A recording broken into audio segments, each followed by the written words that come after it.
Assalamualaikum warahmatullahi wabarakatuh. Salam sejahtera untuk kita sekalian.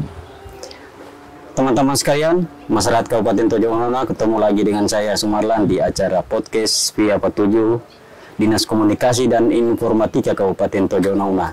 Kali ini kita berada di salah satu destinasi wisata Kabupaten Tojo Unauna yang biasa disebut dengan Taman JH. Bicara pariwisata, kita bicara tentang bagaimana daerah mengelola suatu tempat untuk dijadikan kunjungan atau destinasi wisata.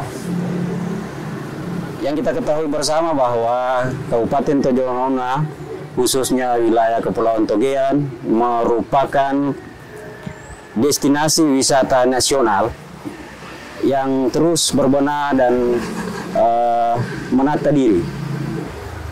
Mungkin saja masyarakat Tojo Unauna pada khususnya dan masyarakat Sulawesi Tengah pada umumnya bertanya-tanya seperti apa pariwisata di Tojo Unauna dikelola. Pada hari ini saya telah bersama Kepala Dinas Pariwisata Kabupaten Tojo Unauna yang terhormat Bapak Arsyad. Assalamualaikum Bapak. Waalaikumsalam. Bagaimana kabarnya Pak? Alhamdulillah sehat.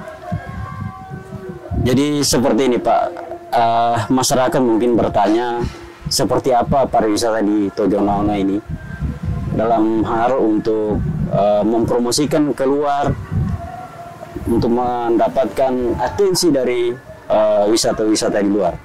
Bagaimana menurut Bapak? Oke, terima kasih. Pertama saya ingin menyampaikan apresiasi dan terima kasih kepada Dinas Komunikasi dan Informatika Kabupaten Tojo Unauna yang hari ini telah mengajak saya memberikan kesempatan untuk melakukan podcast bersama dengan Dinas Komunikasi dan Informatika. Tema hari ini menarik untuk saya karena saya memang di Dinas Pariwisata dan Kebudayaan Kabupaten Tojo Unauna. Berkaitan dengan bicara pariwisata di Kabupaten Tojo Unauna, perlu saya informasikan bahwa pertama dulu saya ingin sampaikan bahwa hari ini kita harus berbangga diri di Kabupaten Tojo Unauna. Kenapa?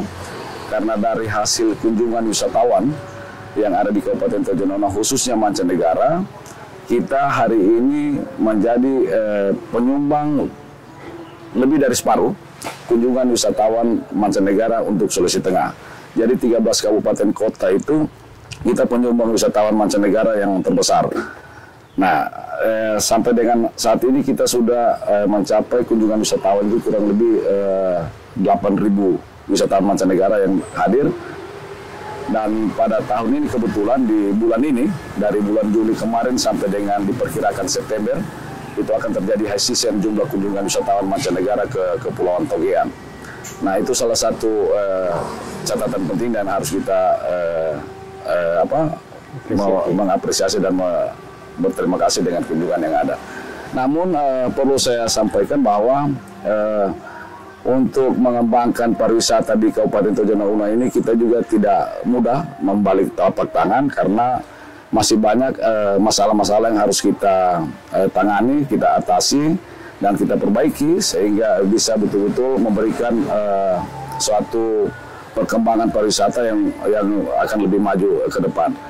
Saya di Dinas Pariwisata dan teman-teman mencoba untuk menganalisis berbagai masalah yang harus kita atasi di sektor pariwisata di Kabupaten Tojo Unauna. Kemarin saya coba dengan teman-teman memilah ada dua masalah besar yang kita harus hadapi. Yang pertama adalah masalah eksternal sifatnya, kemudian ada masalah internal.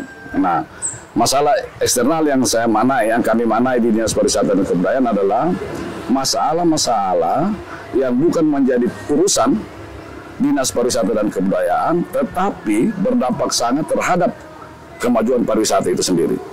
Nah, itu coba kami list di Dinas Pariwisata, ternyata ada kurang lebih 11 masalah yang harus kita atasi bersama. Nah, 11 ini diantaranya salah satu adalah persoalan akses dan konektivitas. Nah, ini menjadi masalah mungkin dari beberapa tahun yang lalu sampai dengan saat ini itu menjadi masalah yang sangat mendasar sekali berkaitan dengan akses dan konektivitas. Sementara di Kabupaten Tojo Unauna kalau kita melihat dari sisi penerbangan bandara, kita punya bandara mungkin terbaik kedua di Sulawesi Tengah setelah Mutiara Palu. Ya. Karena kenapa? Di Kabupaten Tojo Unauna di Ampana kita belum punya lift, kita belum punya eskalator, tapi bandara hari ini sudah punya fasilitas itu. Berarti bandaranya sudah cukup baik dan bagus. Bahkan saya dapat informasi dari kepala bandara bahwa itu sudah bisa didarati oleh pesawat berbadan lebar.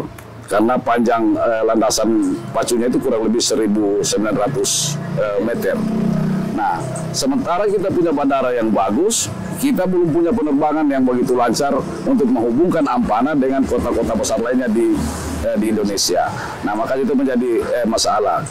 Kemarin kita sudah coba berdiskusi dengan pimpinan, kemudian dengan provinsi, untuk bicarakan bagaimana mendapatkan solusi ada penerbangan yang agak lancar untuk membuka akses Ampana dengan kota-kota besar lainnya. Yang berikut konektivitas antara Ampana dengan Kepulauan Togean. Nah, ini juga menjadi kendala hari ini karena kita punya destinasi unggulan di Tojono ini adalah Kepulauan Togean. Itu menjadi unggulan utamanya kita. Nah, untuk konektivitas dari Ampana ke Kepulauan Togean itu hari ini sudah tersedia, tetapi belum maksimal ketersediaan itu. Masih ada wisatawan yang datang ke Ampana melakukan pengeluhan kepada kami Dinas Pariwisata, misalnya penyeberangan dari Pelabuhan Ampana ke Wakai itu tidak tersedia secara reguler dan teratur setiap harinya. Nah, ini juga menjadi kendala ke depan. Kita berharap penyeberangan ini menjadi semakin lancar, semakin terjadwal dengan baik, karena para wisatawan itu sudah menyusun itinerary perjalanan mereka. Misalnya dia dari tempat tujuannya ke sini, dia coba ini ada kopi nih. Ya, silakan. Ini ibu yang ada di salah satu UMKM yang ada di di JH, Taman JH ini yang menyiapkan berbagai macam kuliner. Makasih, Bu. Jadi itu kita berharap ada penyeberangan yang rutin, yang terjadwal secara teratur. Nah, ini juga memberikan kesan kurang baik sama para wisatawan karena mereka banyak keluhan itu. Nah, ke depan kita berharap dengan pemerintahan yang baru hari ini kita coba untuk memicu itu supaya akses dan konektivitas ini bisa teratasi dengan sesegera mungkin. Saya yakin sepenuhnya kalau akses ini bisa teratasi dengan baik, jumlah kunjungan wisatawan mancanegara tadi akan naik sampai 2, 3 kali, 4 kali lipat ke depannya kalau itu jadi bagus terbuka. Ini satu contoh, misalnya kemarin tahun yang lalu saya coba bangun kerjasama dengan Asosiasi Travel Agent Asita Bali untuk membuat paket wisata di Tojono Una. Mereka merespon itu, buat paket wisata. Mereka bilang sama saya, Pak Kadis, kita buat paket wisata selama 5 hari dari Bali dengan Una, Tojono Una. Saya bilang oke, begitu diatur jadwalnya, ternyata tidak bisa. Dia harus makan waktu 7 sampai 8 bahkan 10 hari. Kenapa? Karena akses dan konektivitas itu yang belum lancar. Itu persoalan pertama. Nah, yang berikut ada masalah berkaitan dengan destruktif fishing. Kenapa ini menjadi kendala di pariwisata? Karena memang kita di Tojono Una ini yang menjadi daya tarik utama kita itu adalah keindahan terumbu karang atau keindahan bawah laut yang ada di Kepulauan Togean. Nah, kalau masih ada terjadi masalah destruktif itu juga menjadi hal yang kurang mengenakan bagi para wisatawan yang akan menikmati keindahan alam yang ada itu. Nah, ini juga menjadi penting. Kami berharap kita bisa bersinergi, berkolaborasi dengan pemerintah yang lainnya, dengan para pemerhati wisata yang lainnya untuk bisa bersinergi melakukan program-program bersama untuk mengatasi itu. Ya, jadi begini Pak Kadis. Seperti Pak Kadis bilang tadi, ada konektivitas yang terganggu. Sejauh ini, bagaimana kolaborasi antara Dinas Pariwisata dengan misalnya dengan perhubungan, dengan perikanan untuk melakukan konektivitas tadi itu? Seperti apa kolaborasinya? Di awal tahun 2022, saya sudah coba melakukan satu gagasan untuk melakukan kerjasama melalui nota kesepakatan bersama antar semua pemangku kepentingan. Itu ditandatangani oleh Bupati, Ketua DPRD, dan 5 unsur lainnya. Unsur lainnya itu apa? Sudah ikut bersama dengan kita akademisi, usaha wisata, kemudian media, kemudian pemerintah yang lainnya, dengan organisasi-organisasi yang konsen terhadap pariwisata. Itu coba kita lakukan mitra dengan itu. Karena kenapa? Karena kita mau coba kembangkan konsep pengembangan pariwisata ini yang pentahelix. Pentahelix itu artinya bersinergi dengan beberapa aspek sektor yang lain untuk kita bekerja sama mencapai kemajuan pariwisata yang baik. Karena pariwisata itu yang perlu kita harus pelajari catatan penting. Kita tidak bisa membangun pariwisata hanya dinas pariwisata yang bangun. Tidak bisa, karena banyak hal lain yang harus diatasi oleh teman-teman yang lain yang tidak menjadi urusannya kita. Nah, ketika kita harus bersinergi, maka itu saya yakin ke depan kalau sinergi ini tetap terbangun dengan bagus, itu akan semakin baik ke depan. Nah, dengan dasar nota kesepahaman yang kita bangun 2022, hari ini memang nampak mulai antara beberapa OPD yang terkait dengan pariwisata, misalnya Dinas PU, Perhubungan, Lingkungan Hidup, bahkan Polair, Taman Nasional Kepulauan Togian itu sudah mulai bermitra dengan kita membangun program-program bersama. Cuma kalau dibilang maksimal, itu mungkin kita harus lebih tingkatkan lagi maksimal kerjasama itu supaya betul-betul masalah-masalah yang saya sampaikan tadi, ada kurang lebih 11 masalah eksternal itu bisa teratasi dengan baik. Destruktif juga tadi. Kemudian persoalan listrik juga masih masalah.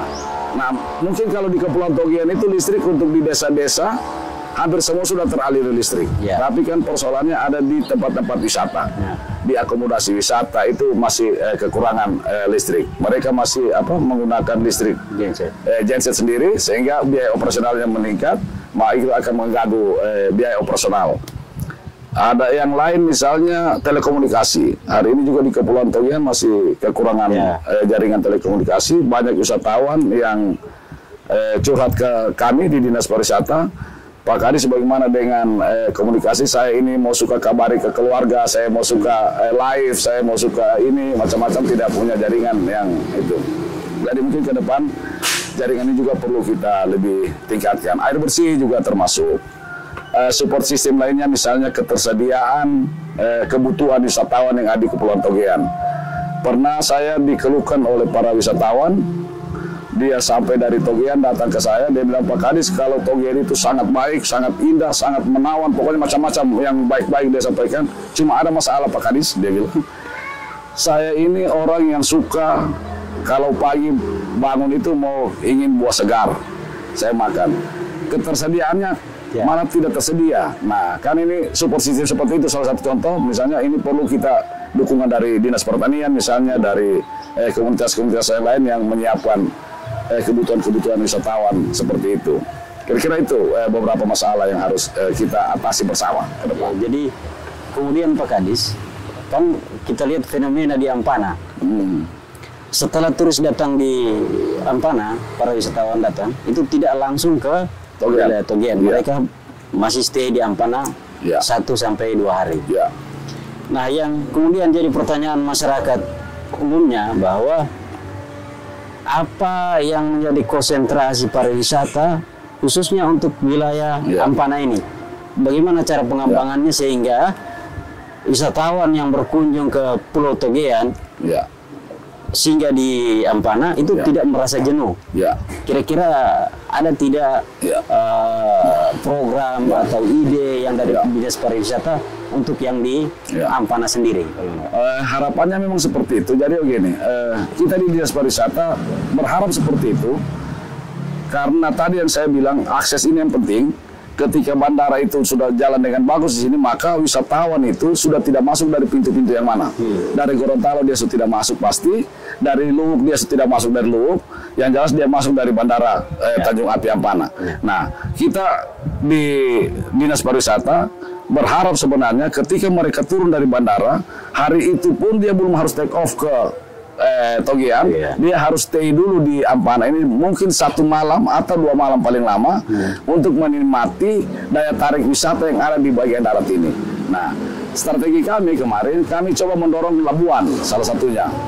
Desa Labuan itu menjadi desa wisata unggulan. Nah, alhamdulillah di tahun 2024 Desa Labuan ini sudah ditetapkan menjadi desa wisata terbaik 50 dari 6.016 desa wisata yang ada di Indonesia pada tahun 2024. Nah itu kita dorong. Kemarin juga kita coba mau kembangkan Banano, tempat makan sana menjadi sebuah rest area Banano. Karena kenapa kita mau coba itu mau angkat jadi sebuah destinasi, karena daya tarik utamanya ada 3 danau yang berdekatan, berhadapan langsung dengan laut.